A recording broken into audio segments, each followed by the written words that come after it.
তো দেখো বন্ধুরা, আমি যে বলেছিলাম বরফগুলো কেটে আমি কি করব, দেখো আমি এখানে বরফগুলো ফ্রিজ থেকে বের করে আর এখানে আমি জলের মধ্যে দিয়ে বাটির মধ্যে মুখটা ডুবিয়ে রেখেছি।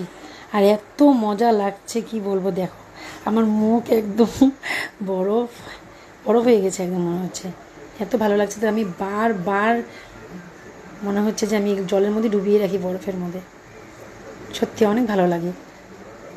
আর তোমরাও না এরকম করবে, দেখবে অনেক ভালো লাগবে। সপ্তাহে একদিন করে তো এরকম বরফ জলের মধ্যে মুখটা ডুবিয়ে রাখবে, বেশি না, 1 মিনিট 2 মিনিট বা কেউ 5 মিনিট, তো দেখবে অনেক ভালো লাগবে।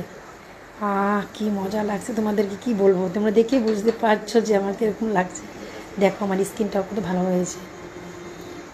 এরকম বরফের মধ্যে ঢুকিয়ে রাখলে না স্কিনও খুব ভালো থাকে জানো। সপ্তাহে একদিন করে যদি এরকম তোমরা করো তো তোমাদের স্কিনটাও ভালো থাকবে বরফের মধ্যে। অল্প অল্প করে করবে তোমরা।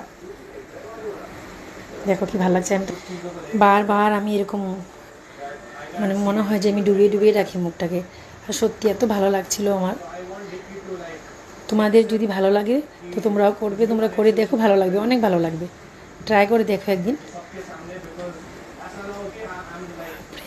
আমার তো মনে হচ্ছে আমি বরফ মাথার মধ্যে একদম দিয়ে দিই বরফগুলো, এরকম লাগছে গরমে। তো চলো, যদি আমার ভিডিওটা ভালো লাগে লাইক কমেন্ট করো। আমি অল্প বরফ বরফ খেলি। তো চলো, টাটা, বাই বাই।